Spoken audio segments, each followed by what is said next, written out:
Welcome to another episode of the Steal a Moment podcast with me, Michael LeBlanc.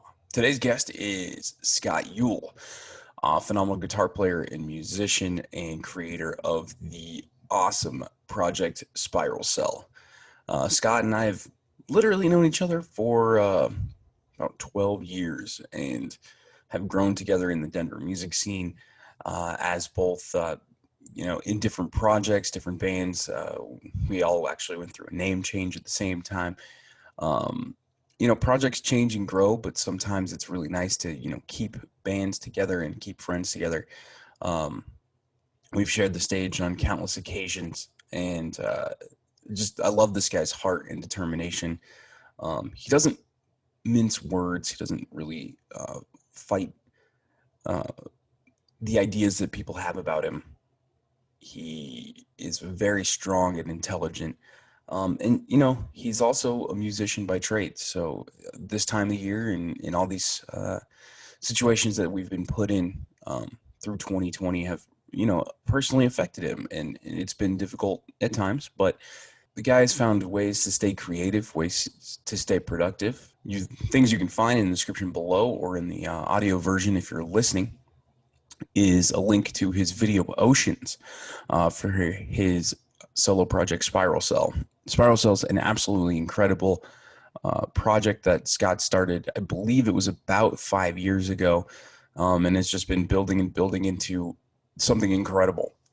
He does it all by himself, and the video was shot by the incredible Kyle Lamar at Digital Mile. And features some other local artists from Denver who are in the songs, in the music video. Oceans is really cool. If you guys haven't seen it yet, I recommend you head over to Scott's channel and Spiral Cell as well. Check that out. Scott also has a YouTube channel himself where he teaches you different skills, things you need to know about. When it comes to being a musician, you really have to, there's certain skills and things we sometimes forget that are vitally important to being able to, enjoy our shows. If sometimes we break a string, got to make sure we have strings. He's also known as one of the best in terms of wireless setups.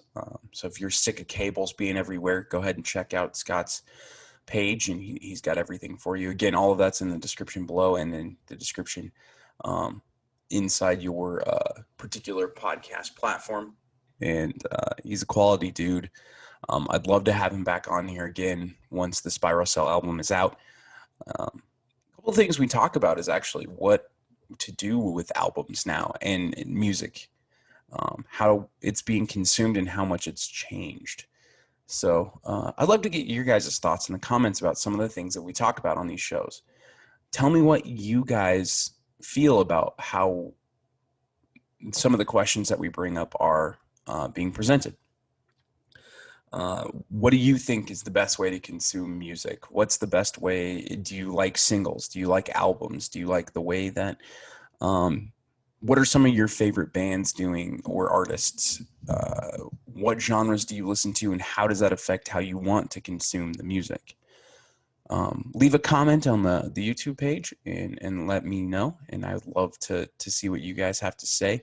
Also, like, comment, and subscribe. I'd love to have you guys be able to see everything as it comes through. Also, if you click the notification bell, which would be right about here, that will let you guys know when new videos are posted or premiered. On Apple Podcasts and Spotify, please rate and review. Leave words if you want to. I'm down to see. I want honesty from you guys. I know that sometimes I can be a bit rambly and a bit annoying. And also, if you guys find me on Instagram at Michael_Lebois and on Facebook at the Steal a Moment Podcast, you guys can tell me what you guys want to hear, who you want me to talk to. I've got some amazing guests coming up. I've got some really cool stories to be heard, tales to be told. If you guys haven't seen other episodes yet, you can go back to the backlog. They'll be up for as long as I decide to keep them up. And to all my listeners all over the country and all over the world I've been lucky to have some from Europe. Thank you guys very much. Spread the word. Start telling people. Let them know that you've got a podcast that you enjoy, that you listen to every week, that, it's the way we get word of mouth. It's how we get this channel to grow. It's how we get the numbers to go up on Apple. I would like to make this more than just a weekend hobby. I'd love to be able to make this a full-time deal if possible, and find a way to, make this grow. One of the people that inspires me to do this every day is the guest today, Scott Uhl, an amazing man. With that being said, Scott and I would like to steal a moment.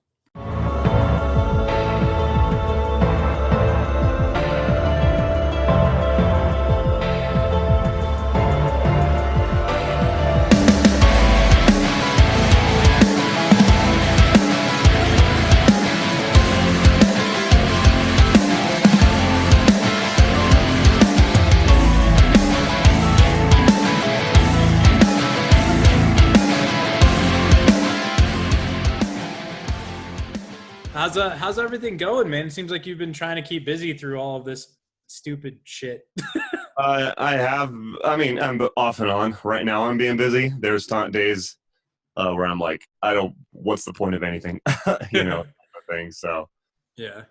But right now I've been motivated again, which is good. Nice.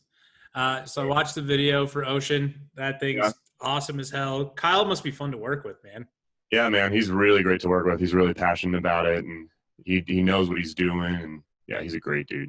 Awesome. We're probably going to be shooting with him in October-ish, maybe late September, for one of the new songs we're doing with Gunpowder. So nice, and thanks for sharing the video, by the way. So. Oh, of course, man. That's what I do. It's I love supporting everyone I have become friends with over the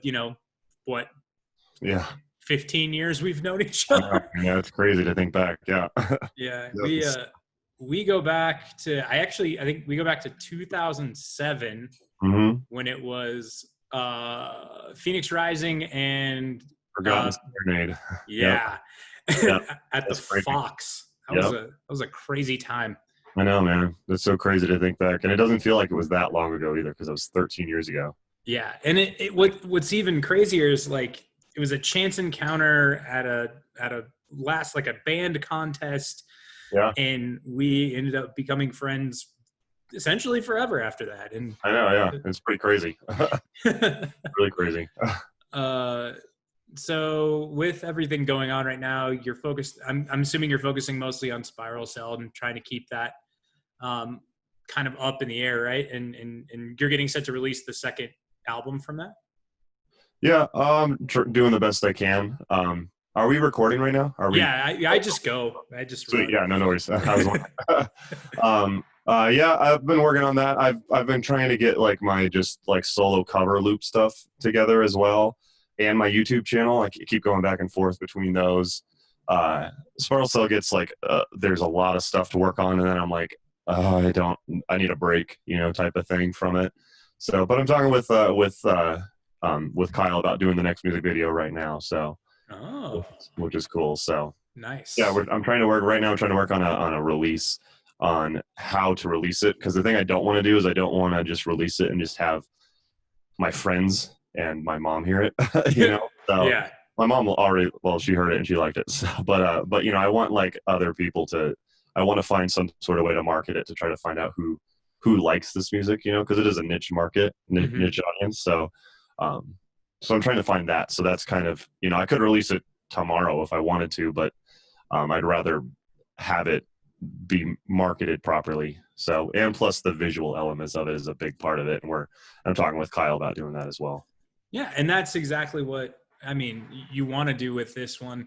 I think that was a big part of the first Spiral Cell record in general, was looking at the visual aspect of it. Seeing it performed live is one of the coolest things I've gotten to experience in music. So I definitely appreciate the fact that you're trying to continue with that with this one. Where did the concept come from? Where did you, I've always wanted to ask you this, but I figured what better place than here? Yeah. No, awesome. It started as just originally I just wanted to do just like something, just a solo album that was just like, that was just my, because I was in Glass Delirium at the time, and I just wanted something that was like, okay, this is just mine. I never had any plan to leave the bands, and I still did like 4 other bands at the time while I was working on it.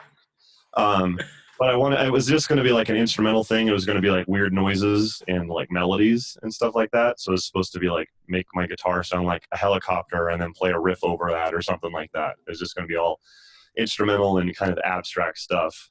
And that's all that was supposed to be. And then one day I had like a whole day off. I didn't have gigs or teaching or anything. And I wrote the story to the first track on the album. And I was like, okay, this is it. That's the direction I want to go. And then it was, okay, from there, I was like, well, how do I pull this off live? So I had to figure out how to do the live looping, looping was always a part of it. But I was like, how am I going to do something so intricate with this? And then I was like, I want a light show to go with it. I have to have the dialogue go at the right moments. Video stuff came later. I didn't do the visuals till about a year later. And then the masks came together like the week of, actually. So yeah, so it was an interesting journey for sure. That's one of the things that I've always appreciated about you in general, is that you've always been doing something. If it wasn't Glass Delirium, it was 90% 90s, Captain Planet, which is a now Swearwolves, right? Swearwolf, yeah, we stopped doing it. Okay. Yeah, and then all the other projects that you've been a part of over the last few years, I mean, decade, I guess we can go that far nowadays. Yeah. You're one of the few people I know who has your toe in both the cover world and the original world. Do you get a lot of shit for that? There's some musicians who give you a lot of shit on both sides of it. More people I think give me shit about the cover thing, but to me it's like, I worked at Starbucks for 7 years. It's like I can either get, if I could do Spiral Cell full time, I'd do that in a heartbeat. Right now I'm not at the point where I can do that. It might not ever get there. I fully accept that. Not every band is able to do that. But it's either do music and make a living off of that, or make lattes and do music on the weekends, type of thing. So, so I don't mind doing it. I love playing, like, when 90% 90s is just such a goofy band and it's just fun to hang out with on the weekends. I enjoy playing those songs. The really late nights, after 4-hour set, get exhausting. But I'd rather do that than make lattes. And I liked working at Starbucks, actually. I really didn't have a huge problem with that. But I'd rather work on. It made me. I'm not a great singer at all by any means, but doing 90% 90s really helped my singing a lot. Like just doing that over and over again. So there's just more benefits that come with doing covers. I'd rather do that than make lattes. Yeah, totally. I completely agree. As you know, I was a barista and a shift supervisor for almost 10 years, which was a huge mistake. I would say the 7-year mark is about the right cutoff for when you start to not hate yourself completely while you're there. Yep. Imagine. Yeah, but I mean, I did it because I needed to get through school. I needed to get through media school and find something that was a little more legitimate. And I did the touring thing and the band thing for 3 years, and it was great, but it wasn't what my dream was.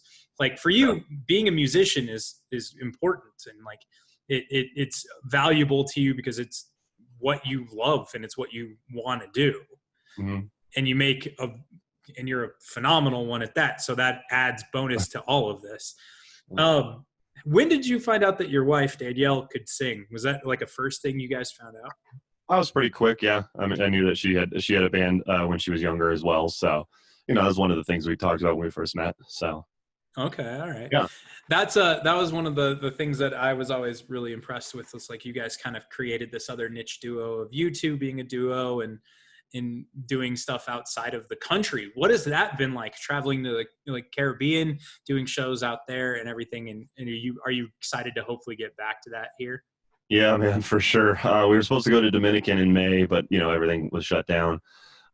Luckily I'm able to talk to the guy about hopefully rebooking it, which I'm really hoping for, but they keep moving their reopening dates back. So I'm pretty much just planning for, 2021, hopefully by then, to start traveling again. But yeah, that's a lot of fun, man. And any sort of like, um, it's a lot of fun. It's there are gigs that you do that are sonic wallpaper gigs where you're just kind of there to add to the ambience. People aren't really watching you.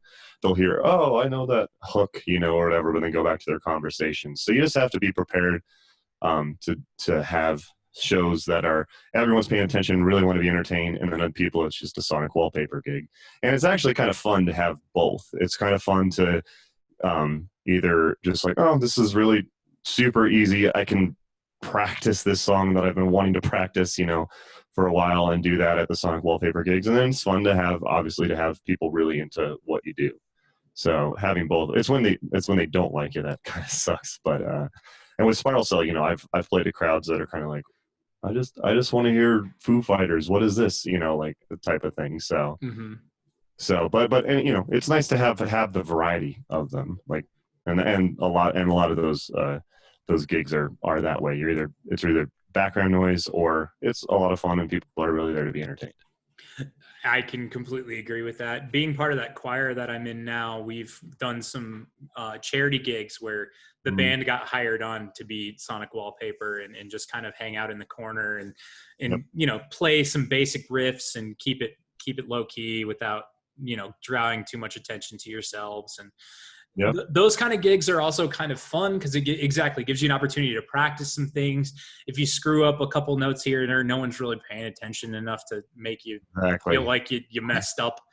And they, in this day and age, musicians, we have to find ways to make money and do things like, yes, I have a 9 to 5. I'm very happy to have a day job and work my day job. And for me, music is a hobby that could be a career if I really wanted it to be, but I'm happy that I still get to create. That's the important part for me, is the creative portion of it.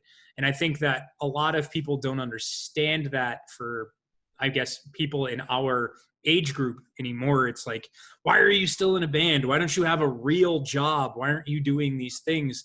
And especially in this time frame with everything that's going on, I'm sure a lot of people are like, why aren't you looking for real work or things like that? Are you hearing a lot of that right now? Yeah. You see, Facebook is bullshit. Let's just be honest. But but there are people who share, things like someone shared recently, like, oh, if you haven't been saving money this whole time, you're a fucking idiot or something like that. It's like, well, I don't know your finances, you don't know mine, and of course I'm fucking saving, I'm well aware that, I'm not, music is going to be a very tough thing. My August is good, but after that, I don't really know what's going to happen. But, things like that. I even, I contributed to the bullshit of Facebook, and I was, I was like, this is the, someone said something about like, look for something new was like the campaign thing that they were doing or something. And I was like, I don't expect anybody to like my music. I'm not expecting it. It's something that I have to still work for. But don't tell me that, I've been trying to do this for 15 years, for longer than 15 years, trying to do this full time. I'm not just going to just find something new because something that was out of my control happened, or it's just such a shitty thing to say to someone. And I went on a rant about that, and I even had musician friends be like, "Oh, dude, just my musician friends, we make fun of each other all the time, so I'm sure they meant it lightheartedly, but it was like, oh, just go stock sodas, don't be a pussy, type of thing." And I was like, "You're a fucking musician, you know what it's, So I don't know. So and again, I think they said it more lightheartedly than anything, but they still meant it. So but fuck them. People don't. Definitely can't take everything that everyone says seriously all the time. No, and you can't sit there and be sure that they're being sarcastic or joking because it's through a text medium. It's not like they're right in front of you. You can't read their facial expressions. You can't read their voice. So you're kind of stuck to being like, well, I think you're kidding, but I'm not sure. And my favorite thing that you've been doing on Facebook is it's time for your shill Governor Polis to come out and talk. That's been some of my favorite stuff because I've just been watching, like, all social media right now is a dumpster fire. Like it's really hard to have an opinion that's different from anything anymore. And you kind of have to put yourself in this position. Like, we're creatives. We have to have some form of an opinion of our own. We don't have to agree with everything that's out there, but we don't disagree with everything that's out there either. Yeah. Yeah. And that was the thing with where I was like, I'm Governor Polis, you know, I'm Governor Polis when I wear the mask in Spiral Cell. Because every time I just shared like, this is an update of what's going on, you know, in Colorado or whatever, the new whatever. And people would get pissed off like about it. And I'm like, this isn't my law. You realize that, right? You know, so that's why I was like, okay. And that was the joke. It's like, okay, I'm actually the governor in disguise. So yes, this is all my fault. And yeah, so. Well, that's the thing, is like, that was clearly a joke, and the people who know you well enough know that it was a joke, but it seemed like some people kind of took you a little too seriously. Yeah. But that happens. Yeah. Yep. So like I said, we go way back. I'm trying to think of, like, it was August of 2007. 103.5 The Fox, for the viewers and listeners in Denver, that is the classic rock station of Denver, and they now play Green Day and Nirvana, and it's weird. But we were in a contest called the Last Band Standing contest. I was in a band called Phoenix Rising. As Scott said, he was in a band called Forgotten Serenade. We both went on to change our names like a month or so after that. Yeah. Yep. And had some lineup changes, which is also really funny to think about. Yep. That was kind of a really interesting and cool experience. Do you remember it? Like, do you remember the songs you guys did? Yeah, completely. So we did Beside Myself, and then we had to do a Jimi Hendrix cover. So we did Foxy Lady, and then we had to do because that was, man, this is so long to think about. This was when Michael Vick got in trouble for like the dog fighting thing. Yeah. He had to write an original song with lyrics about Michael Vick, and after that we got cut. After that, Crusher Bound Cadillac won, didn't they? Wasn't that who it? Yeah. So yeah, technically Crusher Bound Cadillac beat us. We went to the final. Yep. We did Daddy's Little Girl. Yep. And then I think we ended up having ZZ Top, so we did Sharp Dressed Man. Oh, yep, I remember that. We did a Michael Vick song as well. Ours was called Puppy Killer. It was awful. Yeah. It was so bad. I did like a fake voiceover thing at the beginning. Yeah. Tony still has those tracks. I still have ours. Yeah. David had dog samples on his keyboard. And they like at the end, you know, the cops got him. Or our story, the cops got him, and the dogs were chasing him, and you know, so.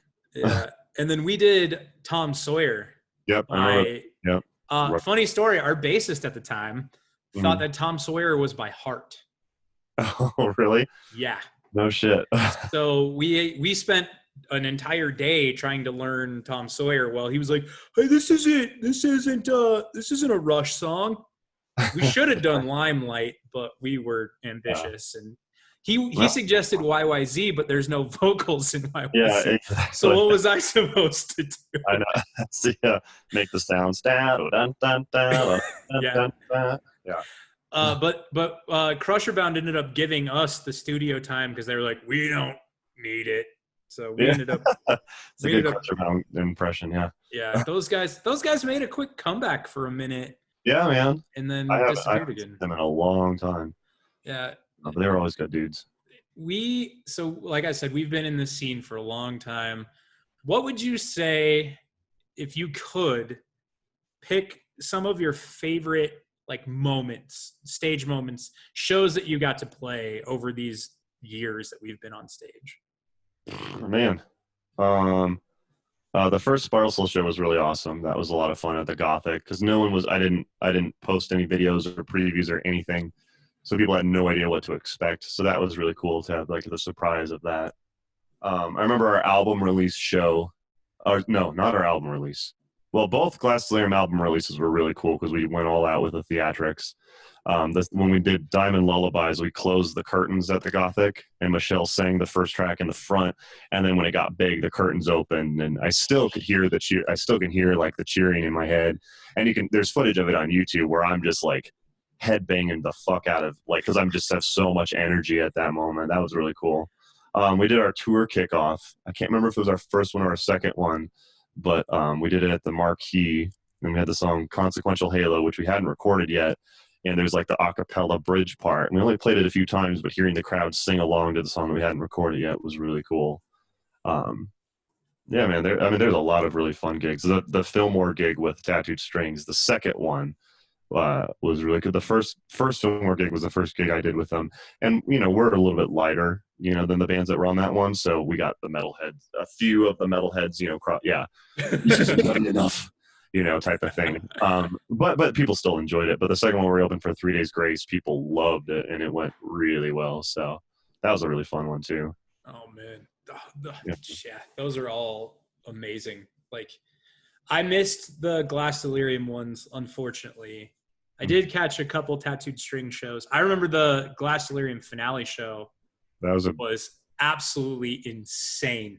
Yeah, man. That was the coolest, like bringing back everybody that you could to come back and play for a song. Consequential Halo is still one of my favorite songs. So yeah, I love that track, and that's why we closed with it. So yeah, that one was such a good show, and I don't think that band would ever get back together anyways for multiple reasons. But for me, it's like, I don't think anything would top that show anyways. It was just such a good show. That's just the perfect way to close it. Yeah. Tattooed String, I would do a reunion show, but I don't think Glass I ever would. Yeah, I mean, you guys closed it out with class and style, with a floaty.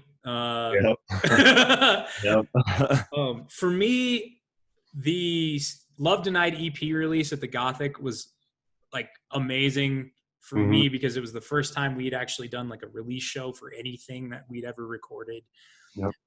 We had that place packed from wall to wall. It had a killer lineup on it. It was The Threatened, Lost Point, and us, and like just the joy of like finally having that material out and putting it out there.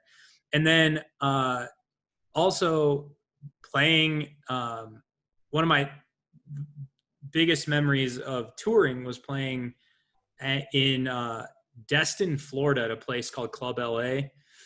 And playing in front of the largest crowd I've ever seen in my life, and people knowing the lyrics to the Red Tide songs. Nice. That was mind blowing, like just to witness that and to share the stage with those bands that were there as well. And I honestly think I don't know. I think you and I have only ever shared a stage once. And I think it was when you were in Tattooed Strings, and that was the Buck Cherry show, wasn't it? Buck Cherry. Was it the Red Tide CD release show then with Autumn Burn? Because I think we've only played together once. I can't remember. At the Summit. Was that the Summit? Oh man, I can't. I swear we've played more than that. I swear we had done, like when you were in Wild Angels, we did quite a few. Yeah, that's true, with Glass Delirium. Yeah, man, it's been so long. It's crazy to think about. I've always been amazed at our scene in general, though, here in Denver, how it's very fluid. You have a lot of people in multiple projects, and a lot of people helping each other out, even if it's for a couple shows here and there, and doing those things. What do you think the state of the Denver hard rock metal scene is like right now? And what can we do to kind of make it stand out more? Like, I'd love to see us grow into what the Massachusetts scene was with like Shadows Fall and All That Remains, and some of these other major markets that kind of have brought these bigger bands out. Yeah. I don't know. I definitely don't know, man. It's, I feel like I'm kind of, I still, obviously I'm a part of it, but like, doing the covers, like on the weekends, I don't usually get to go, I almost always have a show. So I don't remember the last time I really went and saw a friend's band play, because I always have a show, like almost every weekend. So the rare times that I don't have one, I'm able to go to a show. It's cool to see everybody, but it's like, I don't know. I feel like I don't know enough about it anymore to really answer that. Man, I can respect that. You know what? I respect the honesty, because I know it's tough. There's a lot going on nowadays. Well, not nowadays, but there's a lot of us out there now doing different projects. I mean, bands have split and splintered into different projects. some of us who shall remain nameless, Davey B, decide to move to Tennessee. Yeah, I have a lot of people moving to Tennessee for some fucking reason. I don't know what it is. Oh fuck! It's because it's cheap right now, probably. Well, they're all telling me like they got massive houses for like what would be like, what you could get like a 2-bedroom here for, type of Yeah, thing. So, that's crazy. yeah. It's just one of those things that like I've seen it grow and I've seen it shrink, and now it's starting to grow again, and bands are starting. There's more bands with new blood coming back into the scene in all facets. It's kind of interesting to watch it change and see the bands that remind me of us when we were 19, 20, 21, who, I would love to see them continue to grow and maybe help build this scene out for some of us 30 plus year old guys who are trying to still do this thing. As a teacher, what was some of the advice you would give your students as they were starting to build bands?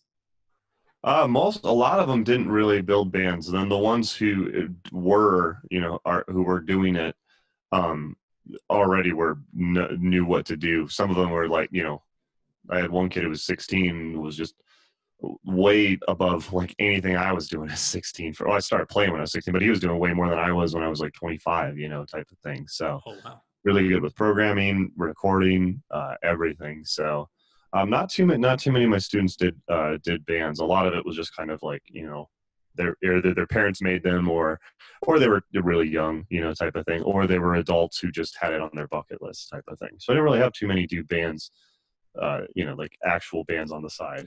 Oh, okay. I didn't know that. I always figured, because I'm so used to everybody being like, I learned an instrument to be in a band. Yeah. So that's one of those things, I guess, is outside of my normal realm of thought. Yeah. That's interesting though. So with that though, do you think the solo route is maybe the smarter route, or is it one of those things that like it depends on the person? Yeah, no, and I definitely think the solo route is definitely a smarter way to go now. I mean, as far as, getting paid, I am not at a point where I am making a living off of my original stuff, so I would take what I say. Anytime someone gives advice of something that they're not doing, that they haven't achieved, I would take it with a grain of salt. So, I would listen to someone who has done it, but just thinking about it as like, streaming, you don't get very much from streaming. That's just the way that it is. I don't think there's really any way to change that without upping the price of like a Spotify subscription, and then people will stop doing it, but the little that you get in money, if you had to split that 5 ways, I mean, that's nothing. But if it's just you, or a duo, it's a lot easier for sure. So I don't blame people for being like one person and then they hire musicians, to tour with them type of thing, which I love doing. I love being a musician for hire. So, and I love doing Spiral Cell is me, when I hire musicians, it's like, hey, would you be able to do this? And I'm in charge, type of thing. And then when I'm hired, it's like, hey, this is my opinion, but you're in charge and I'll listen to what you say, so I like the variety of that. But going back to what you said, as a solo act, I think that's the only way you could possibly make money now. I don't know how bands do it. I really don't. It's amazing to see how it still works. I'm interested to talk to some more musicians over the next few weeks, months, however long I continue to get to do this. This is a lot of fun for me. So I get to have these conversations with people like you and other musicians. I actually talked to Andrew Whiteman of Red Tide Rising, they're actually going through a name change right now. And that'll be official August 9th. They'll be announcing their new name. Okay, nice. Yeah, so we're recording this before this will be released, obviously. But we talked about the comments from Spotify's CEO that bands shouldn't wait 3 to 4 years to release new material, and that in this day and age, they should be just churning out music as best as possible. I've been asking every musician I've had on to kind of address how they feel about this, because I have my opinions, but I'm curious what yours is. Yeah. Some people were saying, Um, I think it's a fair argument of saying, well, once you have a band, I'll start listening to you, on what you think. For him, saw a lot of people saying, "Fuck you, you're not in a band," type of thing. At the same time, man, I don't think he's wrong. I really don't. In today's world, as someone who my last album came out 3.5 years ago, and I'm about to release another one, I'm thinking, I honestly don't think I'll write an album ever again, unless if I, get to a successful level where I don't, where I can do Spiral Cell full time and that's my only job, which is such a rare thing to find nowadays. It really is. Even the Periphery guys, Periphery's brilliant in the way that they do it. They have their pedal company, they have their drum company, not only produces, they have so many different, they teach on the road. They're just so smart about it, and they can't even make a living, doing it just Periphery, and they even have their own label doing it. So it's just crazy to think. So, um, sorry, so I'm getting off track here, but I don't think albums. I don't think I'll release another album until I get to the point that I can do that, because it's singles. You do that and then you market your single, and that's something I'm, as someone who's in their 30s who's just realizing, hey, you need to market this, So I've been doing ads on Instagram stories trying to find out who my target market is, type of thing. And I'm just now learning to do that. I was like, what the hell was I thinking? Why wasn't I doing this in Glass Delirium and Tattooed Strings days? Like Glass Delirium took a decade to, we had 600 people at our album, at our finale show, which was fantastic. But that was it. If we went and played Nebraska, there'd be nobody there. There'd be literally nobody there. So, just trying to figure out how to having good singles, and then, not putting, because, on every album, there's like the strong tracks and there's the, less strong tracks, or it's the track that the bass player liked, so you guys all put it on the album, or, whatever. But if you have a good single, that's what you market, and then you see if you can get it in a film or a video game or something, And again, I haven't made it, so, this is just what I'm trying to do, So I wouldn't,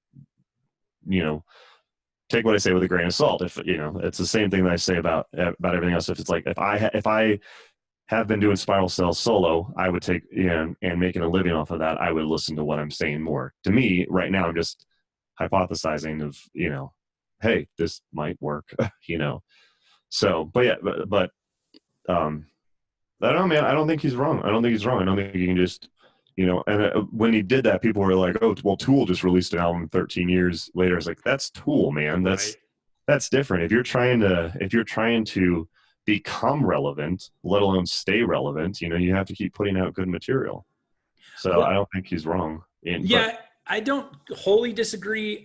Talking to other people about it, a lot of them are talking about the tour cycles and things like that kind of change the way some people will approach it. I know that certain bands prefer the touring side and don't necessarily, they want to put out a bunch of material, tour that material, build those fan bases that way, and then work sort of backwards from that process and find out what songs work from that, keep those in the main rotation, and then write another record, build off that, and move forward. Because some people separate and delineate tour time from writing time and do those in two separate packages. So I can see both sides. Like, I completely agree that, the way that a lot of the bands that I listen to right now, they release a single every, if not every quarter, every 2 months, let's say. And then if they get enough material together, they'll package all those singles and then release a full-length record, or package all those singles and make it an EP if you want it all in one place. Exactly.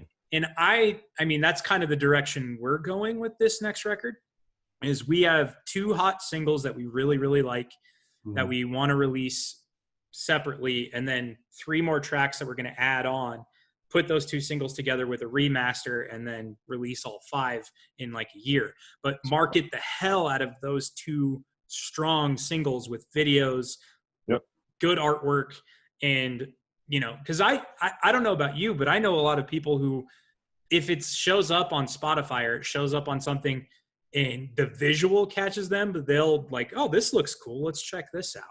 Yep, exactly. Yep, 100%. And I agree with everything you just said. Yeah.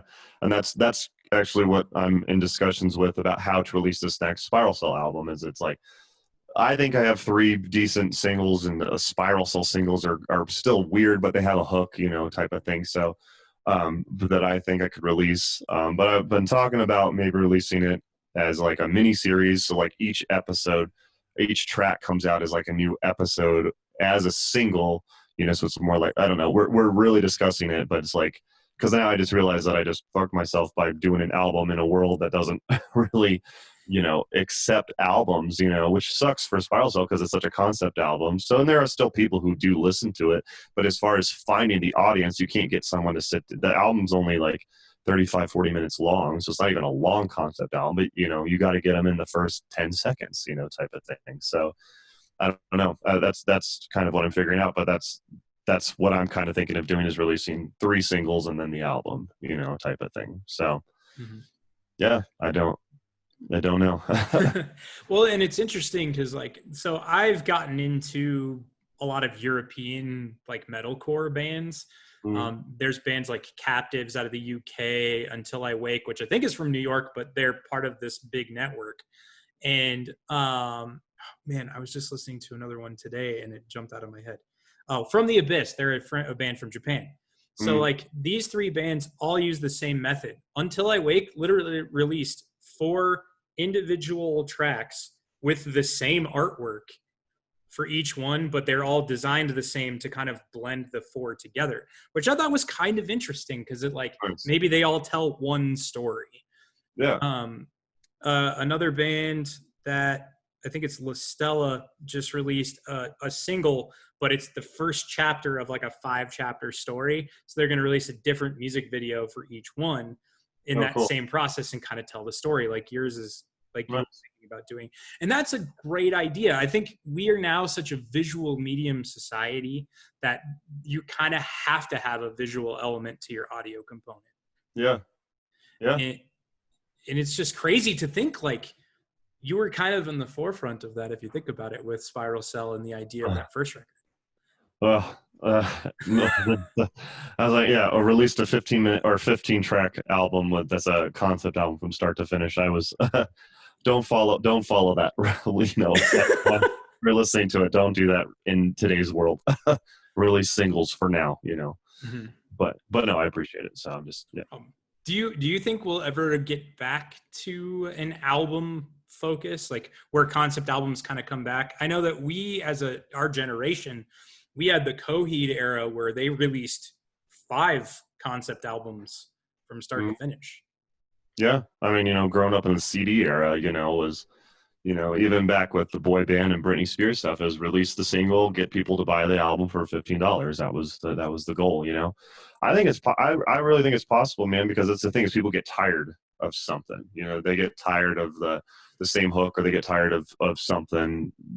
Like, it's amazing how much guitars have died out of pop music nowadays. There's almost no guitar. There's guitar and rock, but rock's definitely not what used to be, type of thing.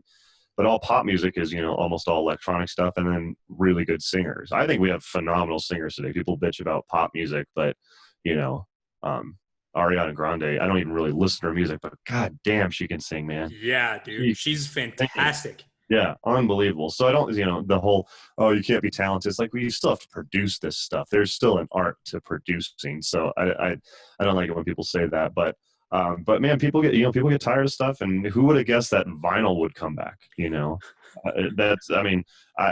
you would have told me that, I'd be like, there's no way, So I don't, because I don't know, man, because like maybe people are less, because having access to everything is fantastic for pros and cons, but being able to find, how many bands I've discovered,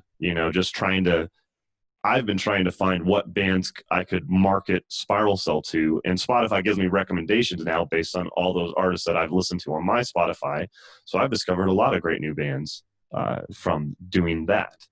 So, so there are pros and cons to it, but I don't know. So it is possible we could go back to listening to albums again. We could get tired of, I'm tired of, just 3-minute tracks. I really want to immerse myself in something, but our attention span's also getting shorter and shorter every Second. every year that goes by. Yeah. So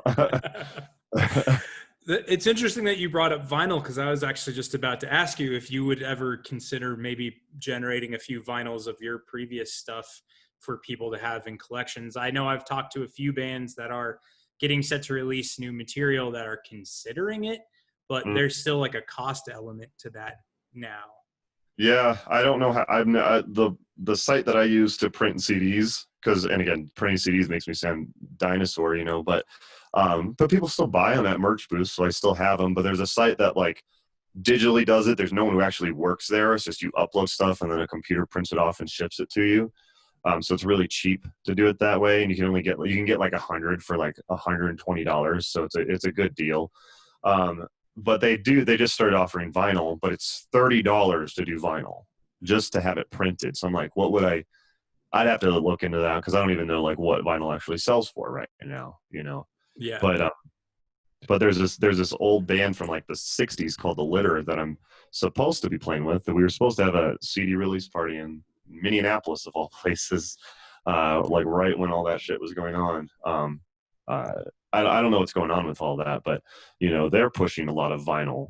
So the drummer is kind of rebooting the band with like younger guys, and I did recording with that on the for their latest album. And it sounds really good. It was really cool to do some. So like this ties into what we're talking about. People get tired of doing stuff. You know, almost all my bands I play to a click track. There's no way to get around that with Spiral Cell. I have to play to a click track so that everything syncs up, you know, with the dialogue comes in at the right time, the lights go at the right time, the visuals go at the right time, stuff like that. In the corporate cover stuff that I do, we play to a click track because we have pretty heavy backing tracks, which I don't mind, and doing covers. That doesn't bother me. It's, you know, I'm there to hang out with my friends, get better at my craft, and get paid. Those are the three things I do. I'm really not there's not really an ego and, oh, there's too much, you know, guitar in the backing track on this one. So that one we have to play to click. 90% 90s we just play to click just to tighten up. I don't even notice it anymore.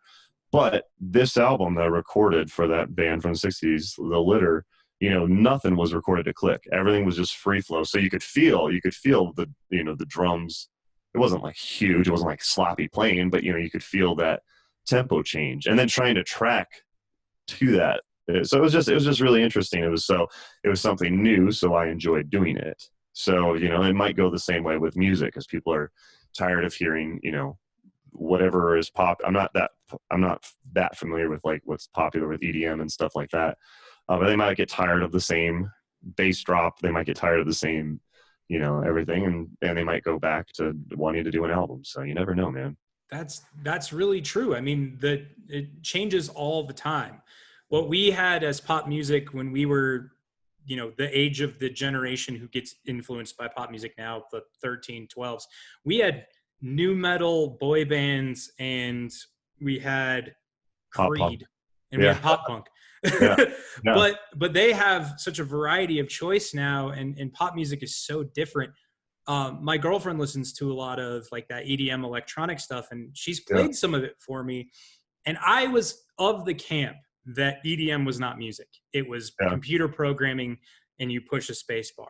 But as I've listened to some of these artists and have kind of tried harder to broaden my respect for music, I've come to really appreciate good artists in those genres, because they're developing like beat patterns and structures that almost have a rock element to them, but they're just a little bit slower, or they're tweaked just slightly to a different rhythm, different structure. And now that metal, especially like the more mainstream metal, is starting to incorporate some more of that synth style, it's sort of created this amazing overlap. Bands like I Prevail have kind of really taken that and turned it into something that I really appreciate.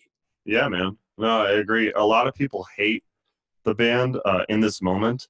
I don't particularly. Yeah, dude, their production is badass, man. Like some of the, you know, some of it does sound a little weird, like, you know, it's not for me. But man, some of those, you know, heavy guitars and drums that are just compressed to all hell, and then they have like that synth sound in the back and like the distorted vocals. It's like, man, like this just gives me so much energy. Like it's just so well mixed to give that hard rock energy to it. It's like, this is so well put together, and it's that combination of computers and electronic stuff. So, you know, there's people who are like, no backing tracks. I still refuse to do backing tracks, and it's like, you know, well, that's fine. You can do what you want, but you know, there's still an element to playing to backing tracks. There's still an element to producing EDM music. You still have to be able to produce this stuff. You know, Max Martin, who's produced, you know, countless hits over the years, from all the way back to Backstreet Boys, Katy Perry, and all of them.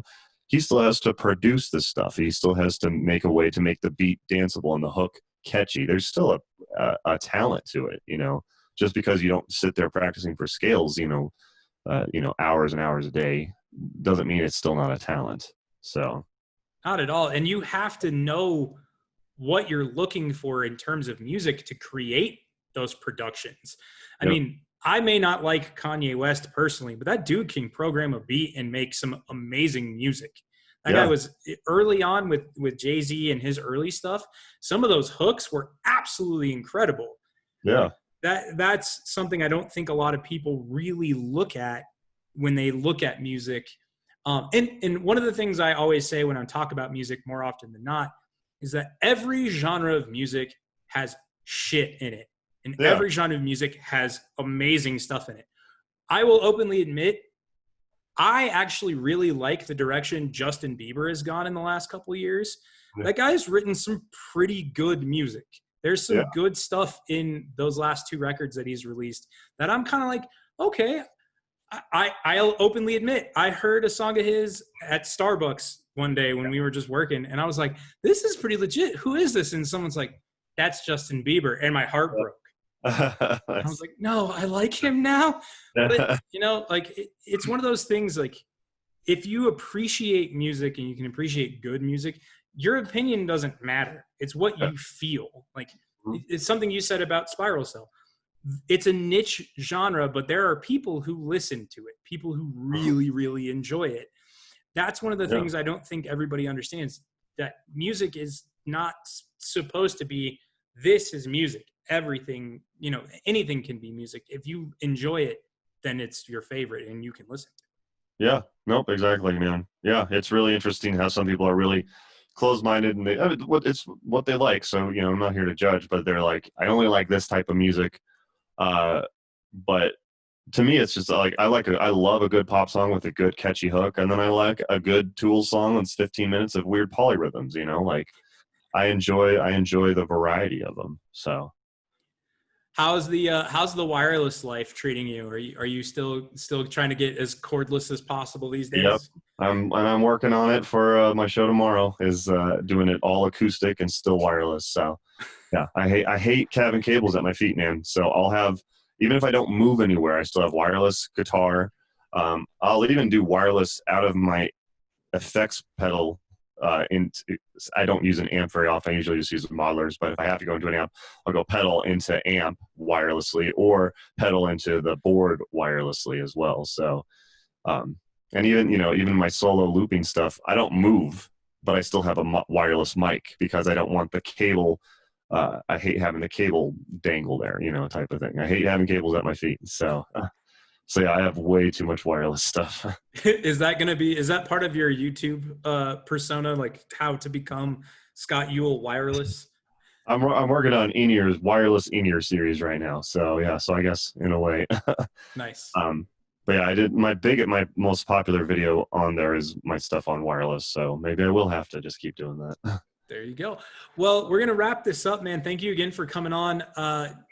Throw out all of your social media links, anything you want to promote, your YouTube channel, definitely, because we'll do a cross promotion on this. As soon as it's up, I'll give you the access to mirror it and everything, so we can cross promote, because I love that stuff.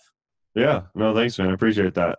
Spiral Cell, so Spiral Cell Music, or Spiral Cell for Instagram, or I have a Twitter, but I never use it. So, and I'm kind of over Facebook. So I do Instagram, Instagram, YouTube, and Spotify are kind of the ones I like.